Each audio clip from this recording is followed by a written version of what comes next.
Bueno, hola a todos.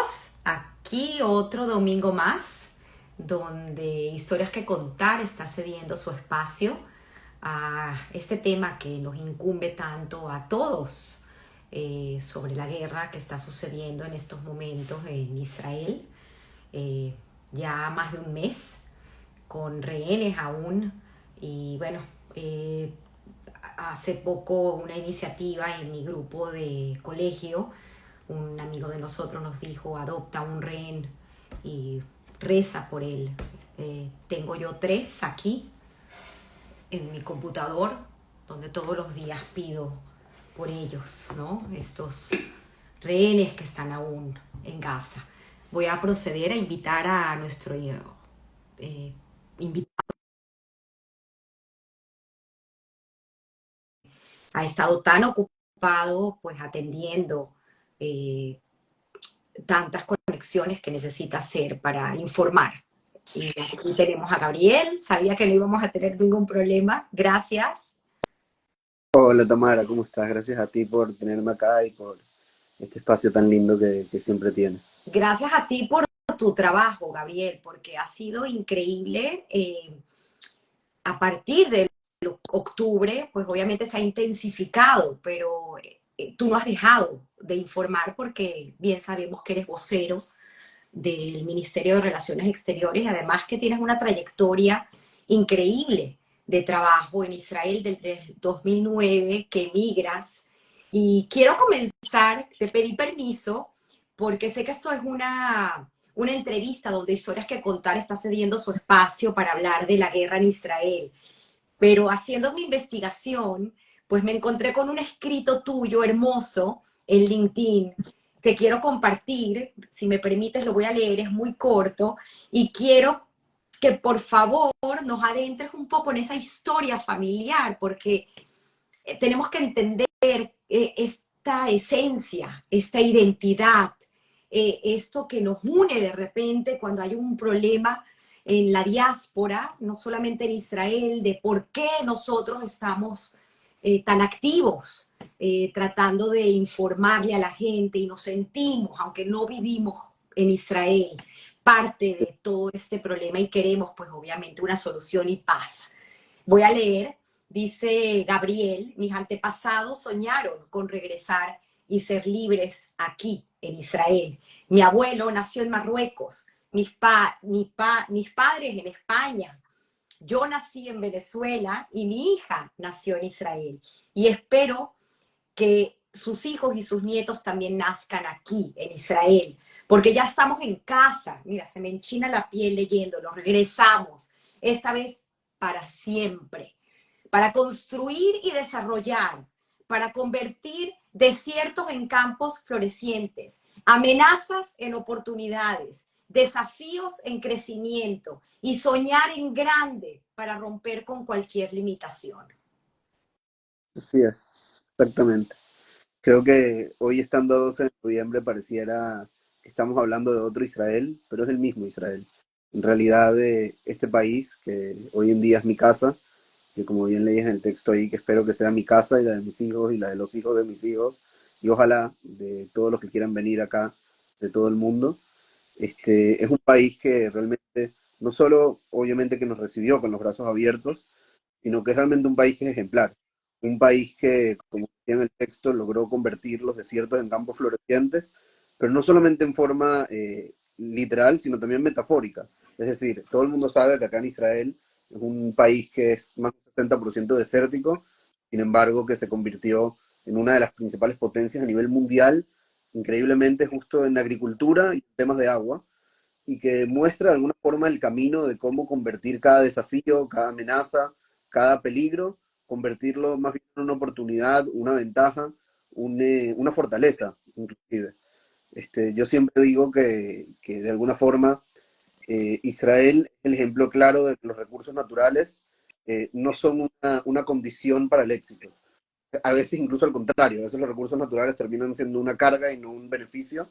Y Israel es un claro ejemplo de eso, donde un país prácticamente sin recursos naturales logra ser líder en innovación, ser líder en tecnología, hacer cosas increíbles al fin y al cabo. O sea, estamos hablando de antes de que comenzara la guerra, nosotros, y si quieres después, vamos más para atrás todavía en el tiempo, pero nosotros lo que hacíamos, nuestro trabajo, tanto en nuestra empresa, Conexión Israel, como trabajo con el ministerio, justamente era mostrarle a la gente eso, invitar a la gente a conectarse con Israel, a ver cómo el ejemplo de Israel no es un lugar, digamos, de altanería y vengan a aprender de nosotros, sino es un lugar de cooperación, desde un lugar de eh, cómo podemos realmente juntos convertir cada una de nuestras amenazas, cada uno de nuestros desafíos en una oportunidad, como un país que simplemente no tuvo miedo a soñar en grande, no tuvo miedo a enfrentarse a esos desafíos. Y les digo un secreto, no solo no tuvo miedo a enfrentarse a esos desafíos, no tuvo otra opción que enfrentarse a esos desafíos, cómo realmente logró superar cada uno de ellos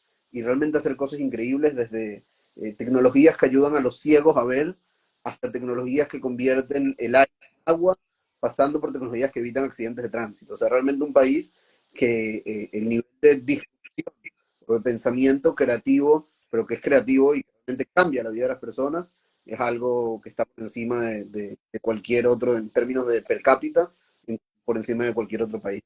De hecho, los invito a entrar en esta página increíble, Conexión Israel. Estuve navegando a través de ella y pues todo lo que dices está documentado, ¿no? Por todas estas empresas que son de punta y en tema de tecnología. Pero hablando de agricultura, estuve leyendo un poco acerca de tus antepasados y de este abuelo que nació en Marruecos, en este pueblo, o esta ciudad más bien, que se llama Larache, Así, que es un pueblo agricultor.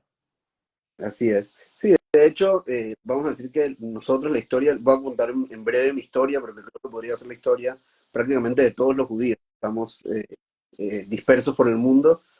Yo tengo mi abuelo materno, que es el que estás mencionando, nació en Marruecos, y luego, Salomón. Salomón, exactamente, Salomón Anselm, luego se mudó a España y luego se mudó de ahí a Francia. Eso en paralelo a que mi abuela, bueno, que después fue su esposa, mi abuela materna, nació en España, en Melilla, y luego se mudó a Francia con mi abuelo cuando se casaron. Mi mamá, de hecho, nació en España y luego se mudaron a Francia. Y por el otro lado, mi papá, sus padres los dos nacieron en Melilla, en España, y mi papá terminó mudándose a Venezuela, y luego en unas vacaciones de verano conoció a mi mamá, que además era familia, son primos, pero que no se conocían mucho porque vivían Eh, en Es larga. increíble porque esta conexión de primos hermanos, vamos a aclararla porque también tenemos una gran audiencia que nos sigue de Venezuela. Chimolina, Chimol Morelli, casada con Isaac Chocrón, Así es, y Chimol es hermana de Esther Morelli, así es, casada con Salomón. así Y de es, ellos nacen pues Moisés Chocrón con Rachel, así es. llamada Kelly, más conocida como Kelly, que son tus padres. Exactamente, exactamente. Primos hermanos que al fin y al cabo, bueno, se conocían desde antes, pero que un verano, en unas vacaciones, comparten un poco más y comienzan a darse cuenta que hay también amor más allá de ser primos.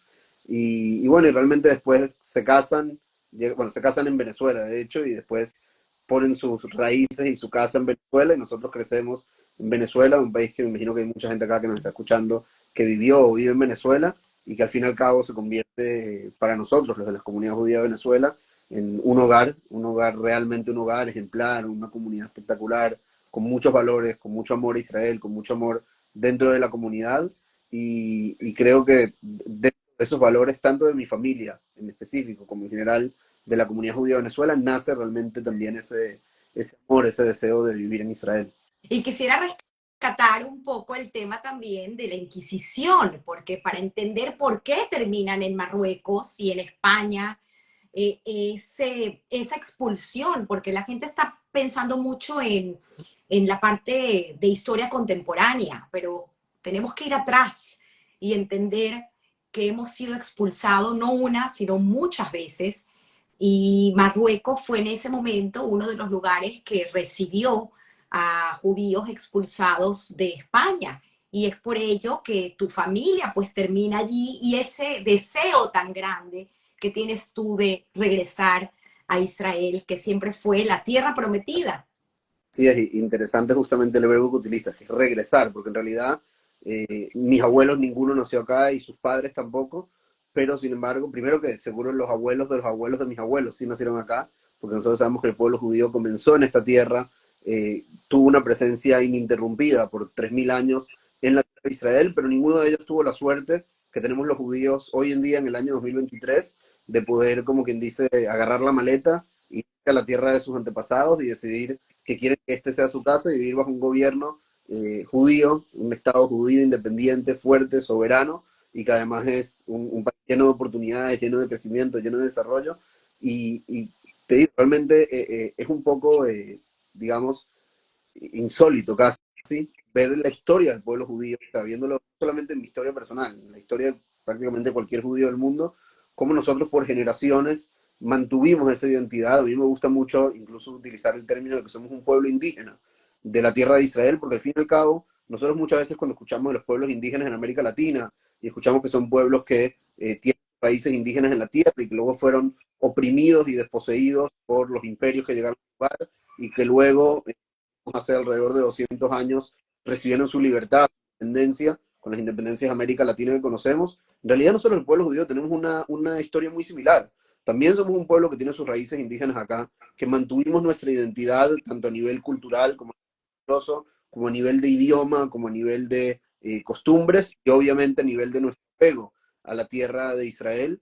Lamentablemente nos desposeyeron y nos oprimieron en esta tierra uno tras otro imperio. Vinieron los babilonios, vinieron los griegos, vinieron los romanos, luego vinieron los mamelucos, luego vinieron los cruzados. No lo estoy haciendo necesariamente en orden, pero digo, todos los imperios que pudieron haber vinieron y cada uno de alguna u otra forma siguió oprimiendo al pueblo de Israel. Y sin embargo, aunque tuvimos un ciclo digamos, si los pueblos de América Latina duraron algo así como 600 años en recuperar, ni siquiera 400 años en recuperar su independencia, nosotros los judíos tardamos 2000 años en recuperar nuestra independencia, pero al fin y al cabo cerramos ese círculo y hoy en día somos un pueblo indígena que es libre en su tierra. Sé que a veces a la gente le suena raro decir que el pueblo judío es un pueblo indígena, pero realmente eso es lo que somos, un pueblo que volvió a sus raíces, que volvió a su tierra ancestral y que de esta forma logró hacer valer su derecho como pueblo de ser libre, de tener un hogar nacional, y por eso tenemos el Estado de Israel, que al fin y al cabo es el único hogar nacional para el pueblo judío en el mundo entero. Excelente analogía, además importante para romper este mito de colonización que tanto estamos escuchando en estos momentos. Volviendo a tu historia, y ya vamos a llegar a Israel, pero Gabriel, según me han contado mis contactos, ha sido siempre un maravilloso estudiante, graduado con honores, creo que es importante resaltarlo, además activista en nuestra comunidad en Venezuela y decide en 2009 hacer alianza, aunque antes hiciste una pequeña alianza o intento para estudiar. ¿Nos puedes explicar un poco qué estudiaste Claro. y qué te llevó a regresar a formar tu familia? Yo, digamos, cuando estaba en el liceo todavía ahí en Hebraica, Moral y Luces, era muy activo, la verdad, estaba en el centro de estudiantes, era el secretario de judaicos, y para mí realmente desde esa edad era una misión, un propósito, ayudar a que la gente fortalezca su identidad. O sea, te puedo contar que incluso junto con uno de mis mejores amigos hicimos algo que se llama el curso de identidad judía, donde íbamos a los alumnos de primero, segundo y tercer año y les hacíamos actividades un poco no formales para reforzar, para fortalecer su identidad judía. A lo mejor si hay alguien aquí que estuvo en esas actividades puede escribir. Y realmente para nosotros era un propósito fortalecer la identidad judía de cada persona. Luego también lo hicimos en el movimiento juvenil, en Noir Lenoir, que era realmente, digamos, un espacio para que los jóvenes de la comunidad también puedan, de forma divertida, reuniéndose, haciendo seminarios y demás, pero puedan conocer más sobre su identidad. Para nosotros nunca fue solamente un pasatiempo, fue también realmente un trabajo con ideología, con propósito, con sentido. Y terminando quinto año decidimos hacer lo que se llama Akshara, donde uno viene un año a Israel, que otra vez mucha gente lo escucha y piensa que es un año solamente de pasarla bien, irse de fiesta, pero para nosotros realmente no fue solamente eso. Sí la pasamos muy bien y sí hicimos fiestas también, pero era principalmente un año de conocer Israel, de estudiar sobre la historia de Israel, de estudiar sobre el Holocausto. Viajamos a Polonia, volvimos a Israel, entendimos el valor que tiene Israel para el pueblo judío, estudiamos también sobre la religión, sobre nuestra hermosa religión. Algunos hicieron, curiosamente yo no, digo curiosamente por lo que viene después, algunos hicieron servicio militar también durante Ashará. Y yo volví a Venezuela, bueno, mientras estaba acá en Israel, justamente fue la primera guerra que hubo entre Israel y el Hamas en la Franja de Gaza, eso fue en el año 2008. que para los venezolanos lamentablemente también simbolizó el último año en el que hubo embajador de Israel en Venezuela. Después de eso se cortaron las relaciones entre Israel y Venezuela y desde entonces no hay embajador o embajadora. Y en el 2008 estoy acá, diciembre, vuelvo a Venezuela, si no me equivoco, en febrero. Estudio un semestre en la universidad en Venezuela, había empezado a estudiar ingeniería civil, y estando en Venezuela decido que quiero irme a Israel. O sea, que simplemente me encanta la comunidad de Venezuela, sentía mucho compromiso también por seguir activando, y de hecho también por eso me sigo sintiendo tan conectado con Venezuela, y cada vez que puedo mantenerme haciendo cosas para la comunidad y ayudar a la comunidad, intento hacerlo. Pero decido que quiero irme a vivir a Israel y quiero desde Israel cumplir con ese propósito de realmente fortalecer la identidad judía, conectar a la gente con Israel. Y entonces hago lo que sé, vengo a Israel a estudiar el primer título en comunicación y ciencias políticas, En Barilán en hiciste Barilán, el... exactamente, en hebreo, que también eso fue todo un desafío, porque si bien estudiaba en el colegio en hebraica, que es un colegio judío, que se aprende hebreo, digamos, básico, yo la verdad que me gustaba mucho, era muy dedicado, pero igual no es que aprendías totalmente fluido. Decido venir a Barilán, a la universidad, y prácticamente de inmediato comienzo a estudiar en hebreo 8 o 9 horas al día, entonces también fue un desafío, digamos, de adaptación, de idioma, pero la verdad que fascinado. O sea, cuando uno llega a Israel, y creo que todos los que conocen Israel lo saben, es como que uno entra de verdad, un país que tiene un espíritu diferente. No sé ni cómo explicarlo en palabras, pero uno se siente por un lado en casa, aunque no haya nacido acá, aunque haya, ni siquiera a veces hable el idioma de las personas que están acá, uno siente que la gente está pendiente, que lo abrazan de alguna forma, que tratan de ayudar, y realmente uno comienza a ver todo tipo de cosas, incluso en el día a día, que uno lo hace sentirse en casa. O sea, a veces yo recuerdo cosas así que me marcaron, estar parado en una parada de autobús cuando era Hanukkah, y ver que en el autobús, en el cartel, digamos, luminoso, dice Hanukkah Sameach. Entonces uno se da cuenta que uno está realmente en su casa. O sea, no vemos carteles con Hanukkah Sameach en otro lugar del mundo. Y realmente terminé ahí estudios, luego hice 2 años y medio de servicio militar, como hacen todos los israelíes. Fui portavoz del ejército en una unidad que se encarga de todo lo que pasa dentro de los territorios, es decir, todo lo que tiene que ver con los palestinos justamente. Entonces también por eso conozco muy bien todo lo que pasa en Gaza y Y en de los ahí territorios. nace un proyecto con alguien que conociste en el ejército, muy Así, conocido por muchos. así es, Ronnie Kaplan, que es mi socio hasta hoy en día, gracias a Dios. Que él era, al mismo tiempo que yo era portavoz en esta unidad, él era portavoz de todo el ejército, pero para la prensa de habla hispana. Y realmente comenzamos a trabajar un poco juntos, a hablar, si bien no teníamos demasiado trabajo específico ahí en conjunto, pero sí nos damos cuenta que estamos bastante conectados también en esto del propósito.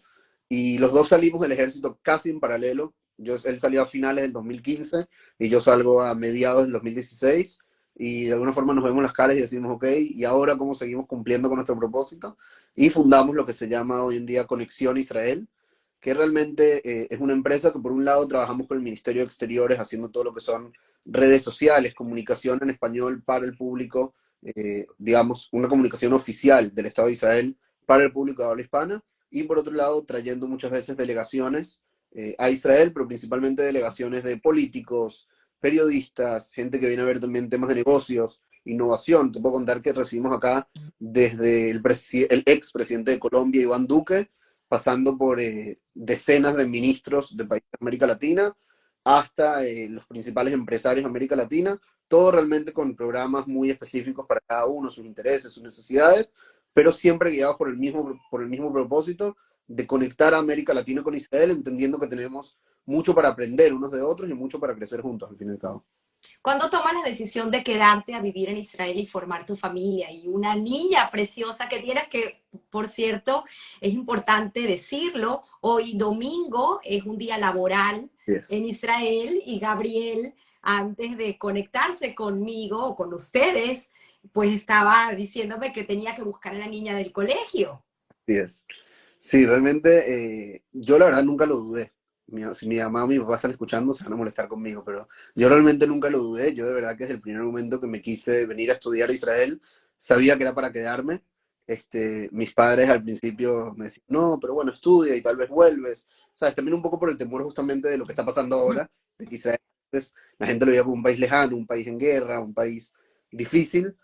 Pero yo realmente no tuve muchas dudas, siempre quise que esta sea mi casa.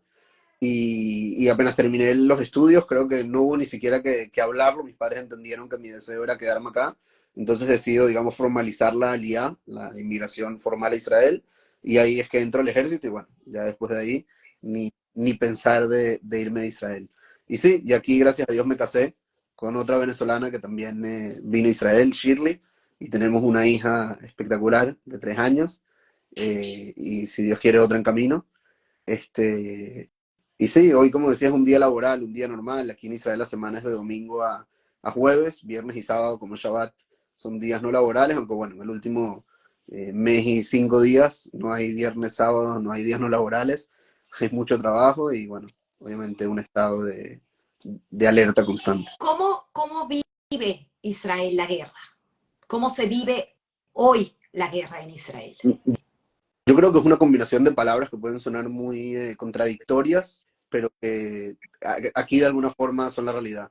Por un lado hay, digamos, de un lado de la balanza hay mucho dolor. Realmente estamos frente a la principal tragedia del pueblo judío desde la época del Holocausto. Yo te digo que creo que no debe haber un israelí que en el último mes y 5 días no haya llorado prácticamente todos los días, a veces por familiares que estuvieron involucrados o personas conocidas, a veces simplemente por prender la televisión y ver una vez más una historia de alguien que asesinaron o de alguien que está secuestrado, o escuchar de alguna historia de heroísmo también, que hay muchas historias heroicas que se han dado en las últimas semanas. Entonces creo que por un lado hay mucho dolor y todavía inclusive podría decir que la gente no termina de procesar la magnitud de la tragedia que estamos. Estamos hablando de un país de 9 millones de personas que asesinaron a 1.400 personas en un día, 240, 239 personas todavía secuestradas en la Franja de Gaza. Y realmente la crueldad, el salvajismo, la brutalidad que se vivió acá el 7 de octubre es algo que mucha gente todavía no termina de comprender. Pero al lado de ese dolor, de esa tragedia, tenemos también obviamente un estado de alerta, de incertidumbre por lo que pasa. Nada más el día de hoy, no sé qué tanto la gente conoce, pero hoy tuvimos ataques constantes desde el... No, bueno, tenemos, todavía no se acabó el día, ataques constantes desde el Líbano hacia Israel, es decir, nuestra frontera norte, es decir, más allá del frente que tenemos en el sur, frente al Hamas en Gaza, estamos también siendo atacados de forma constante desde el norte. Y hoy nada más, por ejemplo, tuvimos el disparo de un misil antitanques contra unos civiles que estaban trabajando cerca de la frontera para arreglar una torre eléctrica, no sé cómo en español, o sea, estaban simplemente haciendo un trabajo civil y los atacaron con un misil antitanques desde el Líbano y obviamente Israel respondiendo de vuelta. Estamos hablando aquí de un estado constante de que cosas que en otro país serían, eh, ¿cómo decirte?, noticias de última hora y estarían todas las televisiones. Aquí en el último mes, lamentablemente, se convirtieron casi parte de la rutina. Y al lado de todo eso, del dolor, de la incertidumbre, del estado de alerta, creo que lo que vivimos en Israel, más todavía los que venimos de afuera de Israel, nos impresiona, es la fortaleza de espíritu, la solidaridad israelí. Podría decir que estoy seguro que si esto hubiera pasado en cualquier otro lugar del mundo, sin menospreciar a nadie, a la gente le sería muy difícil salir adelante, mandar a sus hijos al colegio, ir a incluso voluntarizarse. Hay gente que hoy y también la semana pasada y hace 2 semanas se están voluntarizando para ir al sur de Israel, es decir, al lugar donde está más afectado por toda la guerra que tenemos con el Hamas. Ir al sur de Israel, por ejemplo, ayudar a los agricultores en el sur de Israel a recoger sus productos agrícolas para que no se le dañen. Es gente que está realmente dejando sus trabajos prácticamente para voluntarizarse, para ayudar. Increíble, por ejemplo, la movilización. Acá hay más de 200.000 personas, tanto del sur como del norte, que tuvieron que evacuar sus casas porque estaban siendo atacadas o porque directamente se las destruyeron. Estuvo en el sur el día de la masacre. 200.000 personas desplazadas, y aquí cuando uno prende la televisión lo que escucha solamente hoteles que están abriendo sus puertas para recibir a estos desplazados, iniciativas civiles, a veces del gobierno, de los propios civiles, de cómo entretener a los niños que están lejos de su casa, a lo mejor un hotel en la zona del Mar Muerto, o cómo ayudar a trabajo, que perdieron todo ahí en el sur y que también tenían su lugar de trabajo y tenían su rutina. Es decir, hay acá un sentimiento de solidaridad, de unión, de fortaleza, y obviamente ni hablar de la unidad, de la unión que hay en torno a lo que es lo que está haciendo el ejército en este momento, que todos entendemos que es una misión nacional, una misión prácticamente exitosa. crucial de poder defender a este país, de poder evitar que lo que pasó el 7 de octubre no vuelva a pasar nunca más. Hay un video que se hizo prácticamente viral de lo que tú estás mencionando, de cómo la gente cuida de un invernadero en un kibutz, que las plantitas, por milagro, bueno, un milagro humano, no murieron, porque cuando llegaron los soldados y las vieron en ese estado, dijeron, vamos a regarlas. Así es. Eh, Así es. Y realmente creo que a veces digamos, no sé cómo explicarlo, el mensaje está también en esas pequeñas cosas. Es decir, nosotros estamos realmente ahora, y creo que es importante también hablarlo, estamos realmente ahora en una guerra contra la oscuridad total. O sea, creo que estamos en una guerra contra el salvajismo, contra el terrorismo, contra la inhumanidad, podría decir. Estamos hablando de terroristas que entraron acá e hicieron, no sé qué tanto quieren que cuente acá, porque lamentablemente vi con mis propios ojos mucho de lo que hicieron, pero vimos hicieron las un cosas. video tuyo, Gabriel, también muy fuerte, de el momento que tú sales de ver esos 47 minutos de video, y obviamente es algo que yo creo que no todo el mundo puede soportar, pero No, es importante enseñarlo porque creo que es la única manera de poder decirle al mundo que esto pasó y que esto no es una mentira, porque escucho constantemente que la gente dice que esto es una mentira. He escuchado inclusive decir, muéstrame las cabezas, como pensando que esto es un acto montado. y yo te puedo decir, Tamara, que lamentablemente vi las cabezas. O sea, no sé cómo explicar que realmente cada persona que estuvo en esa sala, y yo si quieren les cuento un poco del marco, estábamos en una sala donde habían algo así como 100 personas tal vez, prácticamente todos periodistas internacionales que estaban acá en Israel cubriendo lo que es la guerra, personas, algunos de ellos, y te digo, había caras conocidas, de personas que conozco por la televisión, gente que ha cubierto 3, 4, 5 conflictos en otros lugares del mundo y también en Israel, y que les pusieron un video de 43 minutos, hoy en día ya es de 47 porque le agregaron todavía algunas cosas, pero lo vimos, era de 43, donde realmente era una compilación de documentación sobre lo que pasó en la masacre del 7 de octubre, y estas personas que son los más veteranos en ver las peores cosas que un ser humano puede ver, simplemente no aguantaban ver lo que estaban viendo. O sea, te digo, habían gritos en la sala, era una sala como si fuera una sala de cine, aunque no era del cine, era una base del ejército. Habían gritos en la sala como si estuvieran en una película de terror de Hollywood, pero lo que estábamos viendo era la realidad que pasó en Israel el 7 de octubre. O sea, realmente la gente gritando, llorando. Una cosa, podría decir, lo decía en ese video que seguramente fue el que viste, que de alguna forma las personas del 7 de octubre vivieron el infierno, y nosotros los que vimos ese video vimos cómo se ve el infierno. Y realmente lo digo con toda la conciencia de lo que estoy diciendo, realmente lo que pasó en Israel el 7 de octubre es un infierno. Es realmente algo que ni las mentes más macabras se pueden imaginar lo que hicieron los terroristas de Hamas el 7 de octubre, la crueldad, la inhumanidad, la forma fría en la que asesinaron a tantas personas, desde bebés, incluso sabemos ahora que había incluso bebés que no habían nacido, que los asesinaron, hasta ancianos, incluso sobrevivientes del holocausto, que fueron asesinados a sangre fría de forma cruel, y podría decir incluso, aunque a la gente le va a tocar, pero es la realidad, que lo hicieron con alegría. Es decir, terroristas del Hamas, lo hicieron con alegría, lo hicieron con convicción, después de haber sido por años y años adoctrinados a eso, adoctrinados al odio de los judíos, y creo que eso es lo que diferencia nuestra guerra ahora también, que estamos realmente en una guerra donde, como te decía antes, estamos en una guerra contra la oscuridad, estamos en una guerra donde la humanidad tiene que decir basta. No podemos darle lugar en el mundo a personas que hacen estas cosas. No podemos dar lugar en el mundo a que el terrorismo entre a un país soberano, masacre de esa forma a bebés, viole a mujeres, asesine a ancianos, haga todas las cosas que hizo y salga impune. Realmente es un mensaje que la humanidad tiene que dar de que esto no puede ser impune. Y este tema, hablando de las cosas positivas, hablando de cómo en Israel cuidaban esas plantitas los soldados, o cómo acá en Israel, digamos, la gente se solidarizaba uno con el otro, y creo que realmente es parte de nuestra respuesta ante la barbarie. Parte de nuestra respuesta ante la barbarie, ante la masacre, ante la oscuridad, es traer luz. Nosotros sabemos de la historia de Hanukkah, ya es la segunda vez que hablamos de Hanukkah hoy. Sabemos que en la historia de Hanukkah el lema un poco de luz, que un poco de luz disipa mucha oscuridad.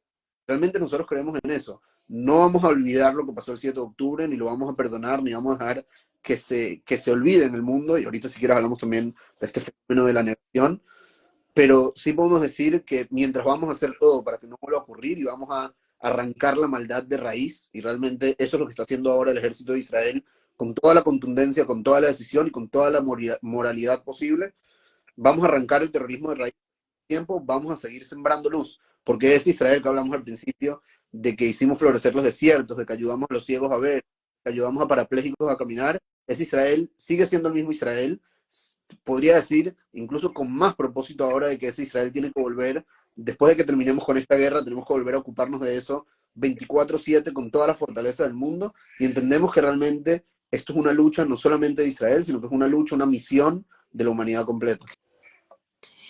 Quiero hacerte aquí una pregunta. Cuando hablaste de estos videos que les enseñaron a los periodistas, eh, dice Evelyn Belecén, voy a mencionarla porque ella es la que está haciendo la pregunta, los propios terroristas filmaron estos hechos para enseñarlo al mundo, pero hay controversialmente justamente una noticia hace 2 o 3 días de estos reporteros freelance que misteriosamente pues dicen que sabían lo que iba a suceder y quiero que nos hables un poco de eso. Ok, voy primero a la primera parte y después a la segunda.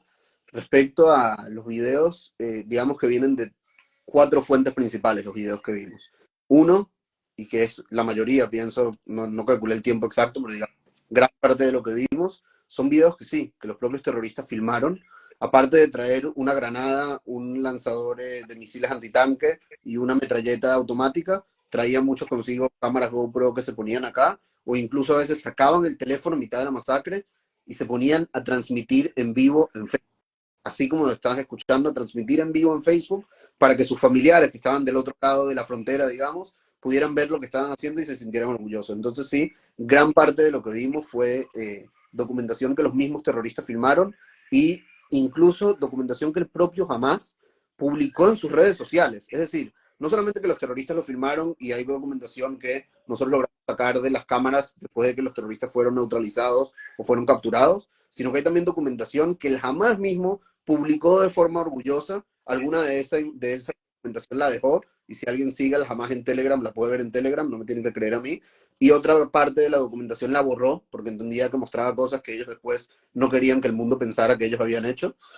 Pero sí, la mayoría de la documentación viene del propio Hamas, o de los terroristas del Hamas.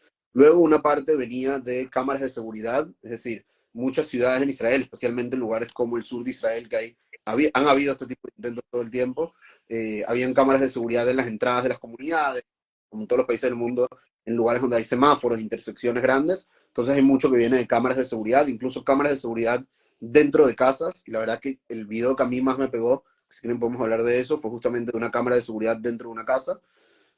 Otra parte venía de cámaras de vehículos. Vieron las cámaras que a veces ponen los vehículos para registrar un accidente, lo que sea, poder tener documentación. Entonces también cuando las fuerzas de defensa de Israel llegaron a la escena, comenzaron a sacar esas cámaras para ver qué información podían obtener. Entonces gran parte de la documentación viene de ahí. Y la cuarta fuente, digamos, es de cosas que filmaron los rescatistas cuando llegaron de primeros a la escena. Es decir, cuando llegaron, después de que ya no estaban los terroristas, los rescatistas llegaron y filmaron cosas espantosas de los cadáveres, de bueno, las escenas que se pueden imaginar que habían ahí. Entonces tenemos esas 4 fuentes de información que creo que ninguna persona estuvo sentada en esa sala puede de ninguna forma, siquiera después de lo que vio, siquiera imaginar que puede haber aquí algún tipo de fabricación, negación, desinformación. O sea, realmente es tan contundente y tan fácil de entender la barbaridad que se cometió que realmente no hay forma de negarlo. Ahora, respecto al tema de los periodistas que vinieron a esta masacre, ah, también acá hay varias cosas. Por un lado, hay periodistas que nosotros ya sabíamos que estaban de alguna forma afiliados con el Hamas. Israel lleva tiempo diciendo que hay periodistas que trabajan para redes internacionales, para medios internacionales, que están siendo utilizados como armas de propaganda del Hamas. Ahora, la diferencia es que acá no se trataba solamente de no reportar cuando disparaban un cohete, se trataba de haberse infiltrado en un territorio, ser testigo directo y filmar y transmitir en vivo también muchas veces cuando estaban cometiendo crímenes contra la humanidad, cuando estaban asesinando personas, quemando casas, violando mujeres y transmitiéndolo en vivo para sus seguidores y a veces incluso para las cadenas de noticias. Pero creo que hay un tema todavía aquí más grave, que es cómo los medios de comunicación, no voy a entrar ahorita a especulaciones de si sabían de antemano o no sabían de antemano, porque realmente yo no tengo forma de saberlo, entonces no voy a especular, pero como un medio de comunicación que sabe que un periodista es de alguna forma un mouthpiece, un portavoz indirecto de una organización terrorista, que es lo que es el Hamas, y que lo vimos el 7 de octubre, cómo puede seguir contratándolo y seguir confiando en él como una fuente fidedigna de noticias, cómo puede realmente no, perdón que lo diga así, votarlo al instante que sale una foto de un periodista dándole un beso al líder de una organización terrorista. O sea, no tiene ningún sentido. Creo que realmente acá los medios de comunicación, en vez de atacar a Israel de vuelta y decir, uy, ¿por qué nos están diciendo esto? No es verdad. Tienen que comenzar por hacer un mea culpa y entender que acaban de ser utilizados durante semanas por portavoces no oficiales de una organización terrorista. Vimos lo que pasó, por ejemplo, en el hospital Al-Ali hace casi un mes ya, cuando un cohete fallido disparado desde Gaza impactó en el hospital y todos los medios de comunicación en el mundo se apuraron a decir que Israel había atacado en el hospital cuando Israel no había atacado ni cerca del Y hospital. con número de Y víctimas, con número de inclusive. víctimas de minutos, cuando a Israel, a nosotros, por tratar de tomar todos los pasos posibles para no caer en la desinformación, tardamos 4 horas en decir no fuimos nosotros, porque queríamos estar seguros de que no hubiese ningún tipo de posibilidad en el mundo de que de alguna forma haya sido realmente un ataque, incluso sin querer, digamos, de Israel. Mientras nosotros somos los que nos tomamos todas estas precauciones y medidas para cuidar nuestra credibilidad, que al fin y al cabo es importante, más todavía en tiempos de guerra, vienen medios de comunicación y le creen en cuestión de segundos, ni siquiera minutos, a una organización terrorista que es conocida por lo que había hecho 10 días antes. Entonces, estamos realmente ante un momento, digamos, yo como comunicador también creo que es uno de los momentos más vergonzosos para la profesión de la comunicación, cómo los comunicadores se han convertido en voceros indirectos de la barbarie, de la crueldad, del terrorismo. Pero no estamos hablando solamente que Israel cree que la Hamas es terrorista, es una organización terrorista reconocida así por la Unión Europea, por los Estados Unidos, por Canadá, por Japón. Es decir, hay un consenso, y más todavía después de lo que ocurrió el 7 de octubre, que estamos ante una organización terrorista que es similar al ISIS, que es similar a lo que hizo el ISIS hace unos años acá en el Medio Oriente. Y sin embargo, que se haya utilizado para esa propaganda es simplemente una barbaridad. Y ahora, mediante nos alejamos de lo que pasó en la barbarie, si nosotros en el Holocausto tomó años en que aparezcan de repente negadores, o por lo menos que aparezcan en el mainstream, negadores del Holocausto, estamos hablando que esto pasó hace un mes y 5 días, y desde hace 2 semanas hay gente que está negando lo que pasó el 7 de octubre, cuando las pruebas son más contundentes y más claras imposible, donde Israel se ha encargado también de, en la medida posible, cuidando la privacidad de las familias, cuidando nuestra dignidad humana, cuidando, digamos, nuestros valores. Israel se ha encargado de lo posible de compartir gran parte de esta documentación, pero por más que les traigamos una montaña de documentación, hay quienes siempre van a negar la barbarie, y creo que es tiempo de que las personas que entendemos frente a qué estamos, las personas que entienden que esto es una guerra entre la civilización, entre aquellos que glorifican la vida frente al terrorismo y aquellos que glorifican la muerte, es momento de levantar las voces y decir, sí, esto pasó en el mundo en el año 2023, ninguno de nosotros hizo nada para evitarlo, que decir también, Israel llevaba años diciendo a la comunidad internacional que esto es lo que el Hamas estaba preparándose para atacar a Israel y que lo estaba intentando hacer de forma constante, que el Hamas estaba atrincherándose en medio de la población civil en Gaza, construyendo túneles, colocando lanzadores de cohetes, colocando depósitos de armas en medio de la población civil, y nadie hizo absolutamente nada. Es más, hubo organizaciones como la UNRWA que no solamente no hicieron nada, sino que fueron parte activa del problema, y a veces hicieron las cosas que hacía el Hamas, a veces incluso contrataban profesores que decían abiertamente que miraban a los periodistas que asesinaban israelíes.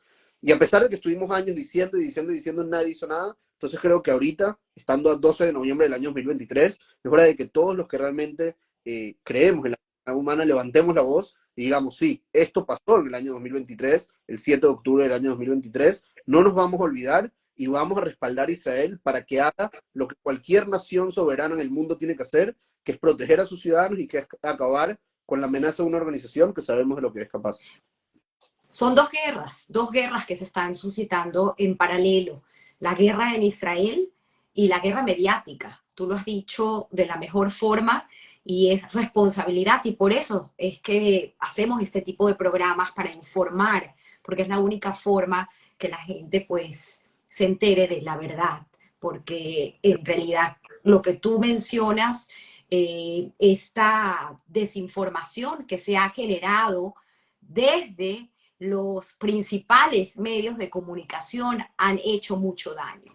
Y lo hemos visto, New York Times, lo puedo decir con nombre, la BBC de Londres, eh, CNBC, Y muchos de estos hay, canales pues han hay hecho que que la gente repita, como lo ha claro, dicho Gabriel Benstasgal, que lo tuvimos hace 2 semanas en el programa, que repitan como borregos. tal cual. Es que te digo, Tamara, esto en realidad, digamos, es el reflejo o, digamos, la extrapolación al nivel más extremo de algo que nosotros veníamos hablando desde hace, puedo decir, años inclusive, que es como el, eh, al fin y al cabo, las principales plataformas del mundo, digo, tanto a nivel de medios como a nivel de organizaciones internacionales, se habían convertido en organizaciones que estaban haciendo apología del terrorismo con el único fin de seguir atacando a Israel, con el único fin de, digamos, poner en práctica ese antisemitismo triste que el mundo ha sufrido por generaciones.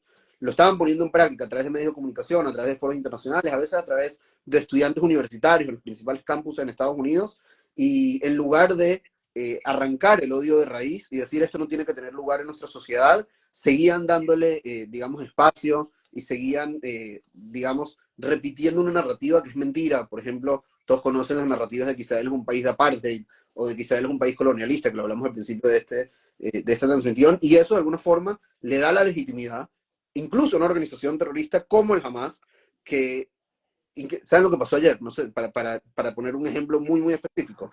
Ayer el presidente de Irán, Ibrahim Raisi, que es conocido como el carnicero de Teherán, no porque le guste comer carne, sino porque tiene en sus manos la sangre de miles de personas que él mismo asesinó y todas las personas que él ordenó asesinar también. El carnicero de Teherán está en un foro con los países árabes y utiliza el mismo canto, la misma frase que utilizan los jóvenes en las universidades de Estados Unidos. Del río al mar, Palestina será libre. Es decir, ¿cómo puede ser que esté el presidente del régimen más terrorista del mundo, el presidente que es, digamos, un régimen que persigue a las mujeres por no utilizar el velo, que ejecuta homosexuales, que persigue a la oposición, que todas las cosas que sabemos que hace el régimen iraní, y comparte valores con estudiantes universitarios de las principales universidades de Estados Unidos, que supuestamente son la vanguardia del progresismo y los derechos humanos? Aquí hay algo que está muy mal. Aquí hay algo que realmente nos habla de una decadencia moral terrible, de lamentablemente gran parte de la sociedad, digamos, civilizada, y que realmente no terminan de entender la gravedad de la apología y del diálogo, del tipo de diálogo que están promoviendo. Desde cuando gritan "From the river to the sea", desde el río hasta el mar, Palestina será libre, es un grito abierto a borrar a Israel del mapa. No hay otra forma de leerlo, no hay otra forma de verlo, por más que intenten esconderlo. Hasta que vemos después cómo esas mismas manifestaciones son las que van a negocios judíos y rompen los vidrios de los negocios judíos, como si estuviéramos en Alemania en el año Kristallnacht, 1938. que acaba de conmemorarse los 85 años. Tal cual, tal cual. Y las mismas imágenes que vimos, obviamente salvando distancias, no estamos en el Holocausto. Gracias a Dios, estamos con 75 años de existencia del Estado de Israel, que nos protege y nos cuida, pero sí vemos cómo el antisemitismo feroz que había en ese momento en Alemania, lamentablemente sigue vivo en las principales capitales de Europa, de América Latina, en Estados Unidos también, cómo pintan esvásticas en las calles, cómo marcan las casas de los judíos. Realmente son cosas que no pensábamos los judíos que íbamos a volver a ver 70 años después del Holocausto, 80 años después del Holocausto, y sin embargo lo estamos viendo y con una cara muy, muy, muy fea. Y lo triste, Tamara, es que además no solamente que lo estamos sufriendo en nuestros cuerpos, en nuestra carne, sino que realmente es un mal, una enfermedad, podría decir casi, que va a afectar a todas las personas de la civilización occidental. Porque no es que los terroristas del Hamas y los extremistas musulmanes, que no son todos los musulmanes, tienen un problema solamente con los judíos. Sí, con nosotros los judíos tienen un problema y tal vez somos los primeros en la lista, pero tienen un problema con todos los que no piensan, todos los que no creen exactamente como ellos. No lo digo yo, lo dicen ellos. Vimos declaraciones de líderes del Hamas diciendo abiertamente que después de que conquisten Israel, conquistarán Roma, haciendo referencia al Vaticano, y después de ahí conquistarán las dos Américas y toda Europa. No lo digo yo, lo dicen ellos.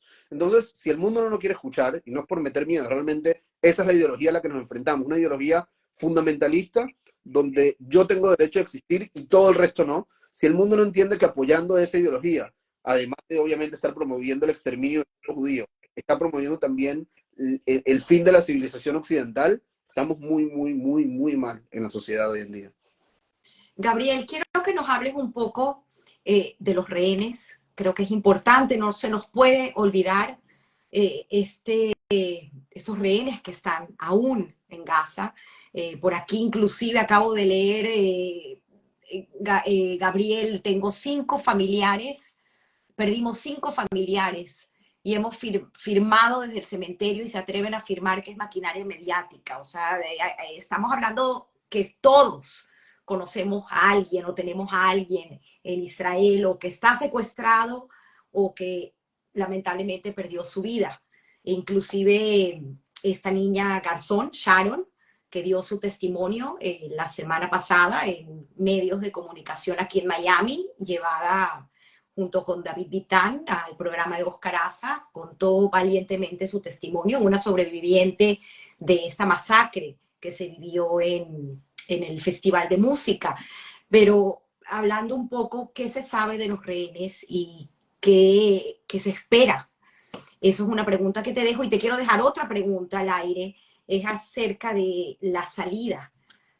Hablamos mucho de la salida que ellos quieren, que es exterminarnos, pero creo que es importante mencionar la salida que quiere Israel y que ha intentado desde los inicios de esta partición de los estados, esta salida que quiere Israel con Gaza, con los palestinos, esta creación de 2 estados.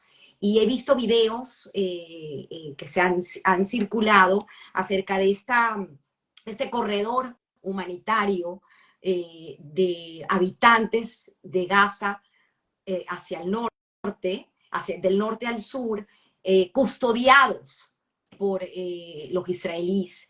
Inclusive hoy en la mañana vi un video en las playas donde están sentados el ejército y la gente que ayuda, como Atzalá, para ayudar a esta gente que ha sido desplazada. Yes. Nosotros queremos construir, y quiero que tú lo digas. Hablamos de los rehenes y hablamos de esta salida que queremos. Perfecto. Respecto a los rehenes, lamentablemente, de forma pública no hay demasiada información. Se sabe que hay 239 rehenes que fueron secuestrados por el Hamas en Gaza. Lamentablemente, digo lamentablemente porque se pensaba que el número era un poco más alto, pero en los últimos días hubo algunos casos que terminaron confirmando que encontraron, que identificaron sus cuerpos. Pero sí sabemos que hay 239 que fueron secuestrados. Ese es el número más actualizado. No tenemos un estatus, o por lo menos no de forma pública, no tenemos un estatus, digamos, personal de cada uno de ellos. No sabemos tampoco, y perdón que sea tan, no sabemos ni siquiera si a todos los que secuestraron vivos o algunos casos se llevaron cadáveres. Vimos como, por ejemplo, en la guerra del 2014, el Hamas se llevó 2 cadáveres de soldados a Gaza, entendiendo que a cambio de cadáveres también podían conseguir algún beneficio. Entonces no sabemos si en este caso alguien también fue llevado como cadáver, esperemos que no, y que todos estén vivos.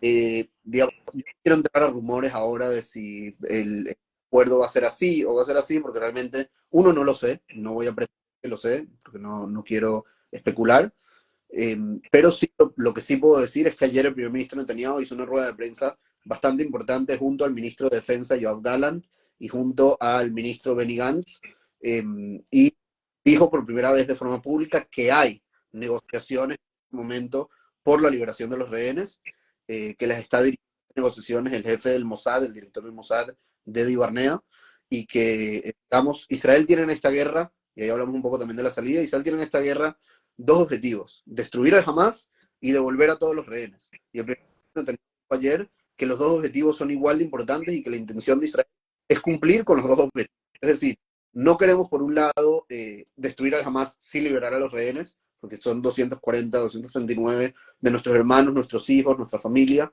que queremos que regresen a casa. Estamos hablando de bebés desde 10 meses. De hecho, cuando lo secuestraron tenía 9 meses, pero tiene más de un mes secuestrado. Es decir, ha pasado el 10% de su vida secuestrado en Gaza, un bebé, Kfir Vivas, que además es descendiente de argentinos. Desde bebés de 10 meses hasta ancianos de 85 años que tienen un mes y ya 5 o 6 días secuestrados en Gaza. la exigencia es que cada uno de ellos regrese a su casa de forma 100% sana, sin ningún daño, 100% cuidados por las personas que lo capturaron, que lo secuestraron.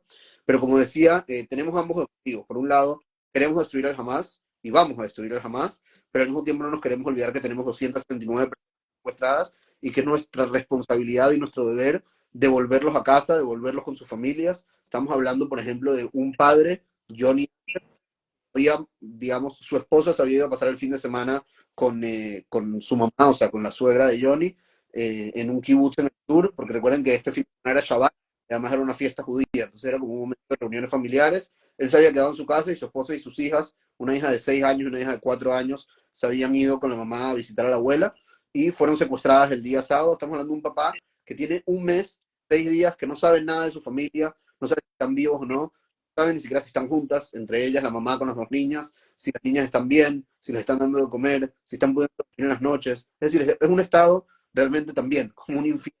Te puedo contar, Tamara, que el otro día fui en Tel Aviv, enfrente del Museo de Arte de Tel Aviv. Hay ahora una especie que llamaron la Plaza de los Secuestrados y los Desaparecidos.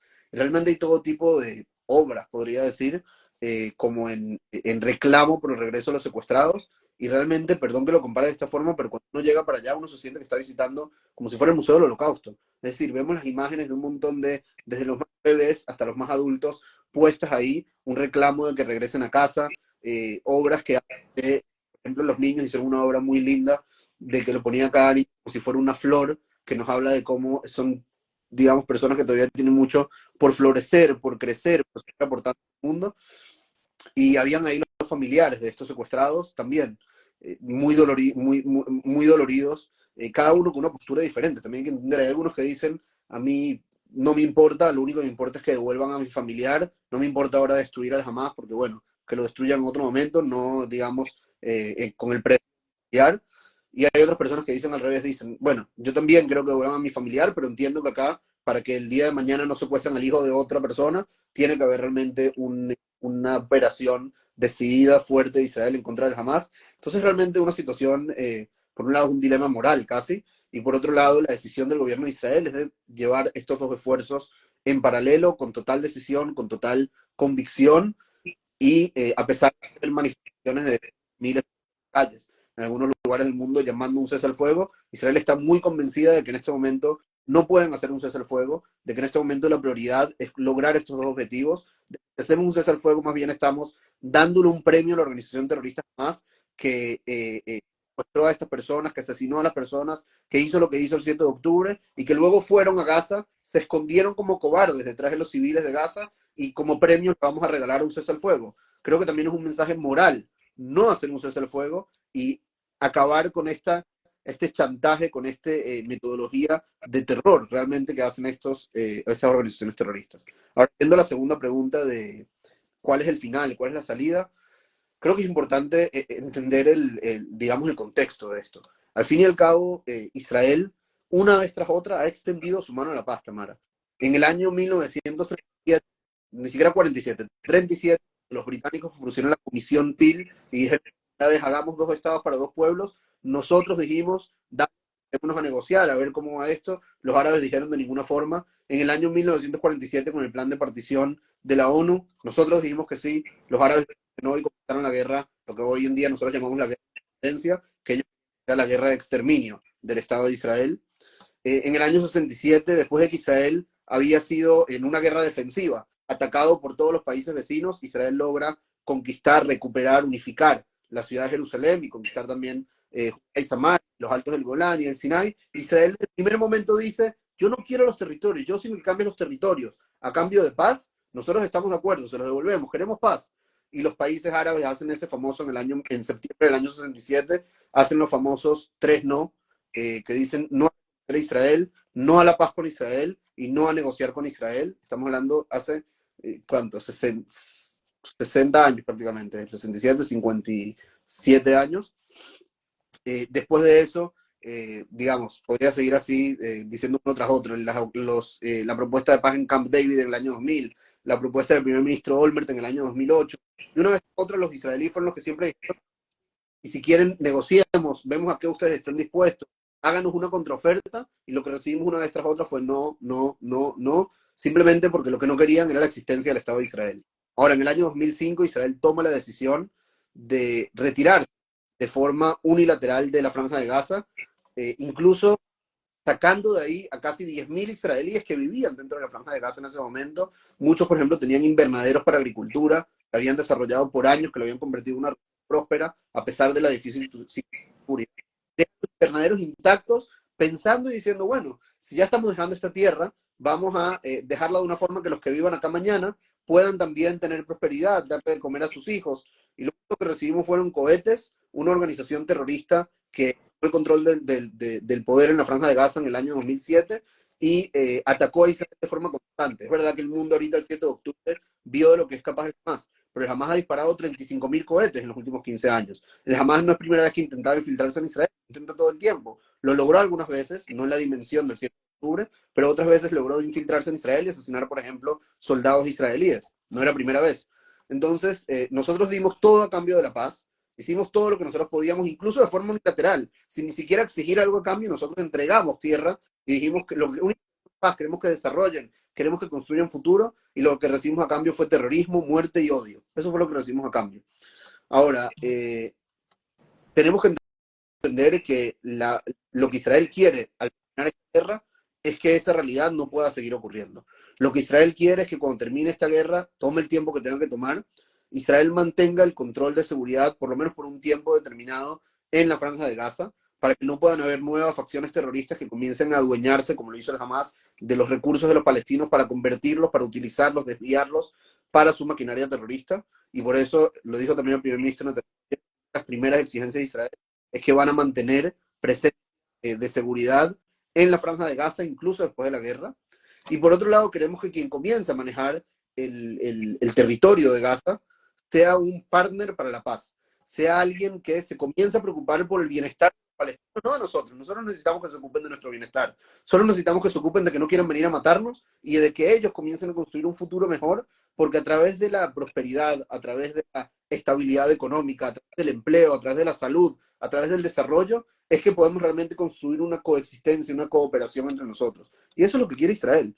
Tamara, yo, en servicio militar, yo era, como te decía, era portavoz de la unidad que se encarga de lo que pasa en los territorios. Y yo me acuerdo que entré al ejército en el año 2013, y estando en el ejército en el año 2013, habían algo así como 60.000 palestinos que trabajaban en Israel. En el medio secuestraron a 3 jóvenes israelíes y los asesinaron, también el Hamas, por cierto, ella no sé si la gente se acuerda. Hubo un operativo militar en Gaza por el lanzamiento de cohetes, lanzaron algo así como 9.000 cohetes en un mes, también hubo un operativo de Israel ahí. En el año 2015 comenzó la intifada de los cuchillos, una serie de más de 400 atentados terroristas en un año y medio. Prácticamente todos los días habían atentados, gran parte de ellos del Hamas. Y cuando salí del ejército en el año 2016, ya no habían 60.000 palestinos que trabajaban en Israel, habían 120.000. Porque Israel en ese momento, hoy en día, que tal vez no era el concepto adecuado, o por lo menos no tomamos las medidas de seguridad para que ese concepto sea aplicable en Gaza, Israel en ese momento entendió que mientras más seguridad, más estabilidad, más progreso, más desarrollo les daba a los palestinos en Cisjordania, no estoy hablando de la Franja de Gaza, estoy hablando siempre de Cisjordania, más posibilidad haya de que haya calma, de que podamos construir un futuro.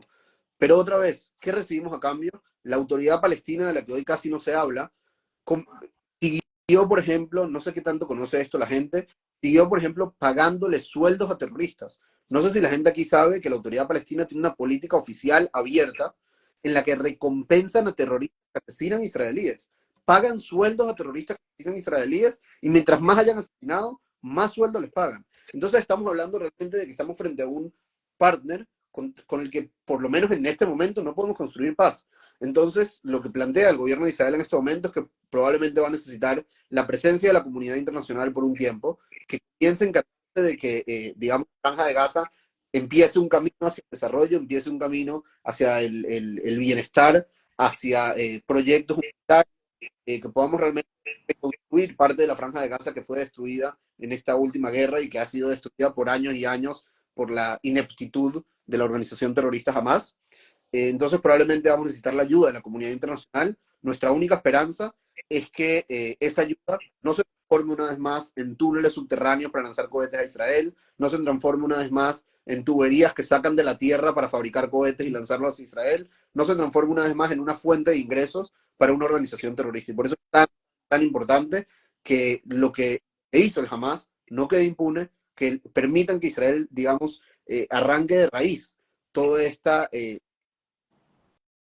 perdón que utiliza ahora, esta basura terrorista, porque realmente los de Hamas son basura terrorista, y de esa forma poder construir un mejor futuro para nosotros, que también nosotros nos merecemos vivir en paz y que no nos ataquen 3 veces a la semana por 15 años, pero también para los palestinos de Gaza, ellos que han sufrido, que han sido robados por la organización terrorista Hamas, también ellos merecen un mejor futuro y la única forma de conseguir un mejor futuro es sacar de ahí a quienes han destruido el futuro de Gaza año tras año por los últimos 16 años. Maravilloso, es una utopía, pero es un sueño que inclusive hoy en la mañana tuve, que sea así y es la única manera porque se resquebrajó la confianza y esa confianza para volver a tenerla pues va a pasar un tiempo, pero igual el propósito sigue siendo el mismo, es que hayan dos estados y que haya paz. Así es. Gabriel, hay un tercer frente y con esto quiero ya hacer un wrap up para irnos y dejarte también descansar hoy domingo, acerca del tema del el antisemitismo. Y quiero traer a colación tu proyecto con una compañera aquí en Miami, Esther, acerca de lo que es Israel 360, Así es. porque me pareció también inclusive el hecho de que es un proyecto que se viene armando desde mayo del 2023 y que estaba ya por lanzarse en octubre y Así es. pasa esto del 7 de octubre. Así Es es. un proyecto, tuve la oportunidad de verlo, la gente me ha preguntado por clases para poder tener conocimiento de cómo refutar, es parte de lo que he hablado en estos programas que he tenido con tu tocayo Gabriel hace 2 semanas y ahora contigo, de cómo nosotros poder empaparnos de información para poder tener las herramientas adecuadas para contestar con fundamento y que no pase esto de las universidades, que es algo insólito.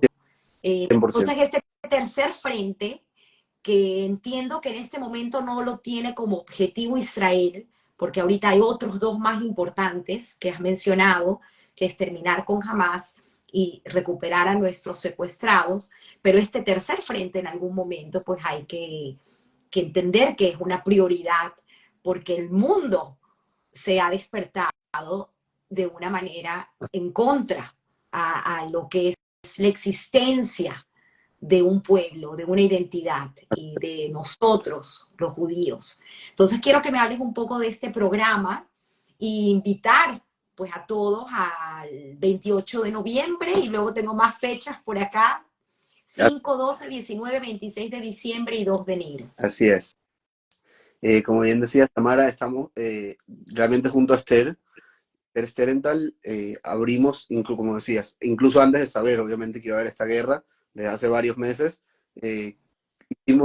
diseñamos juntos un curso, que todo el objetivo del curso es justamente que las personas, judías o no judías, que estén interesadas en profundizar sobre la historia de Israel, entender la historia de Israel, educarse. Nosotros vemos mucha gente que, digamos, creció en comunidades judías y no realmente saben hoy en día, o tal vez se olvidaron de cuál es la historia de Israel, de dónde viene, qué realmente pasó durante estos 75 años de la historia de Israel, qué pasó antes, qué va a pasar en el futuro. Realmente digamos, un curso profundo para entender por un lado la historia de Israel, por otro lado cómo defender o cómo mostrar la realidad de Israel en redes sociales, en universidades, es decir, también herramientas prácticas para poder compartir la realidad de Israel.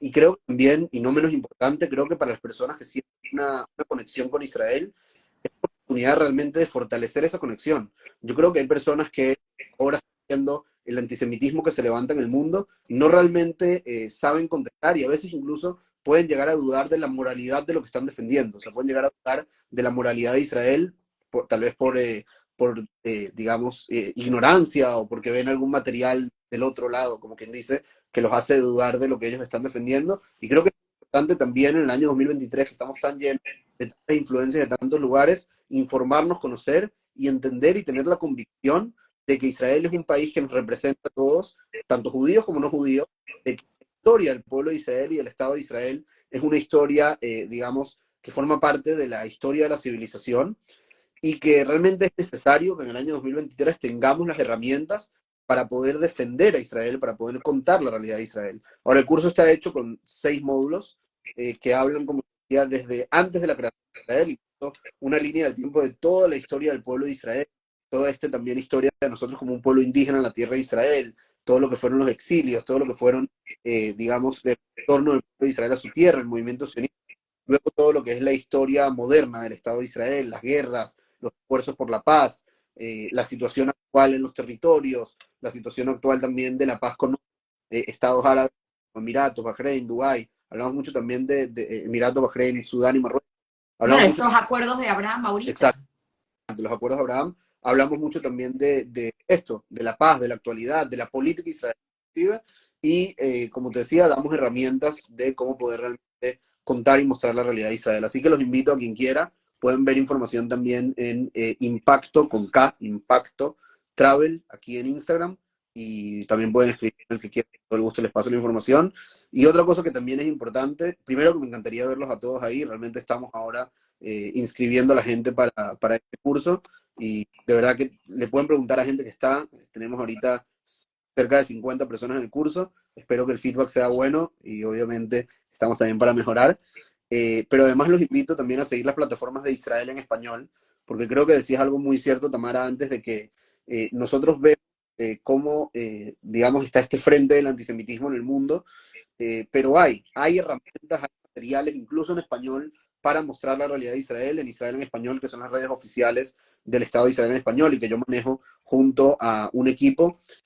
Hay muchos materiales sobre Israel. Les puedo decir que en el último mes hemos llegado a cerca de 200 millones de personas en América Latina. Es decir, estamos hablando de una influencia también en millones y millones de personas, donde mostramos el lado israelí siempre con información 100% verificada, cero fake news, cero, digamos, cosas no comprobadas, y creo que es muy importante también de decir, de no caer en fake news, ni siquiera si el fake news es a nuestro favor, hay que siempre cuidar la credibilidad, ser nosotros mensajeros de la verdad y no de la mentira, y realmente pueden seguir eso en Israel en español, en Facebook, Twitter, Instagram y TikTok. Ahora veo que mucha gente está preguntando otra vez la información del curso, pueden buscarla en Instagram, en Impacto, IMPAKTO, Impacto, Travel, y ahí tienen toda la info para la inscripción. Igual si alguien quiere me puede mandar un mensaje privado aquí en Instagram y con todo el gusto del mundo les paso la información.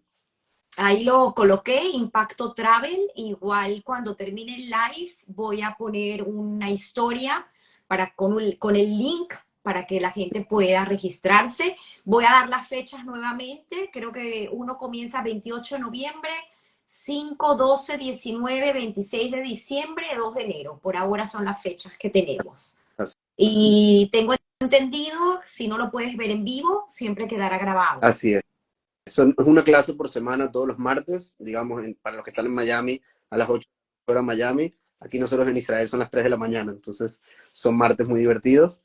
Una vez por semana, todo el que no puede estar puede ver la grabación y también al final del curso les mandamos un material, digamos, de apoyo, de guía, que de alguna forma resume lo que vimos en los diferentes Fue, módulos.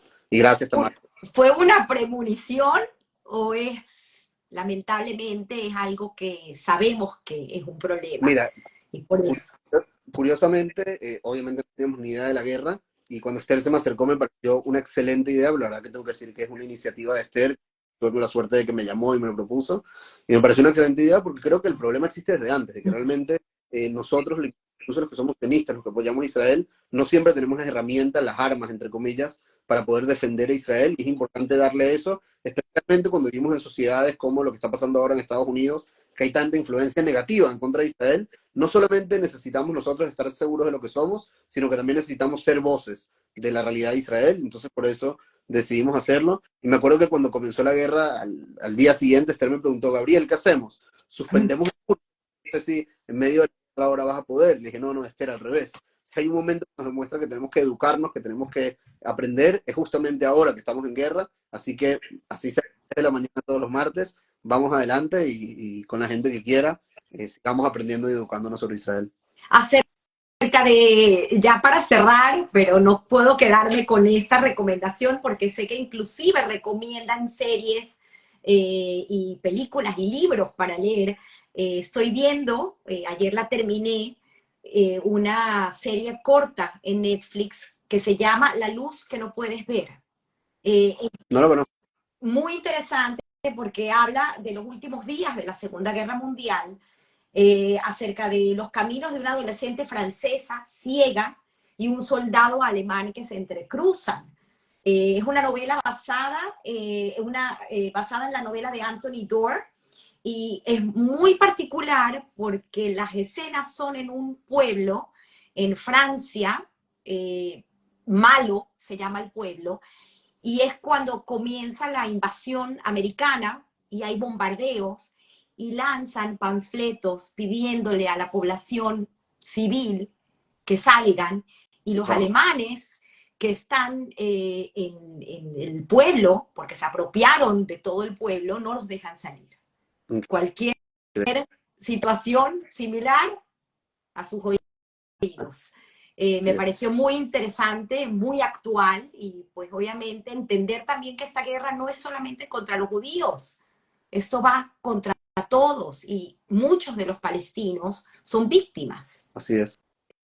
Y Eh, te digo más, Tamara, y ya con esto para cerrar, yo sé que ya se hizo tarde, pero yo creo, Tamara, que cualquier persona, voy a hacer una lista muy rápida, pero creo que es importante poner los puntos claros.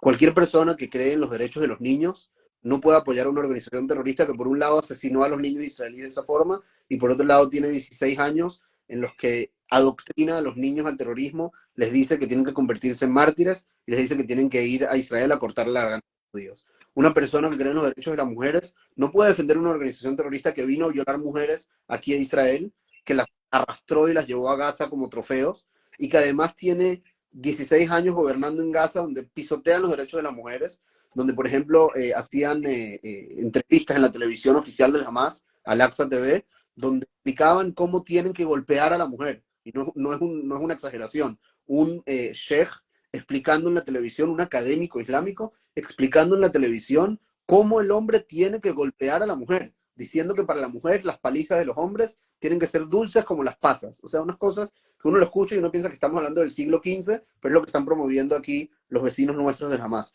Una persona que defiende, y puedo seguir la lista ahorita por meses, pero una persona que defiende los derechos de los cristianos no puede estar de acuerdo con una organización terrorista que pocos meses después de que subió al poder en Gaza, el dueño de la única librería cristiana en la franja de Gaza, Rami Ayad, fue secuestrado, torturado y asesinado, curiosamente también un 7 de octubre, pero del año 2007, apenas unos meses después de que el Hamas tomó el control de la franja de Gaza, y que llevan años persiguiendo a los cristianos en la franja de Gaza. Entonces lo que quiero decir con eso, Tamara, es que como tú decías, no es una lucha de Israel. Si bien Israel es el que está ahora en frente de batalla, y lamentablemente los que sufrimos en nuestra propia carne las tragedias de esta guerra, pero realmente es una lucha de todos los valores de los que hablamos, de los derechos de los niños, de las mujeres, de la diversidad, incluso de la libertad de prensa, todos los que creemos en la paz. No sé si saben, por ejemplo, que el Hamas metía presos a palestinos que hacían reuniones por Zoom, ni siquiera físicas, por Zoom con israelíes que estaban a favor de la paz.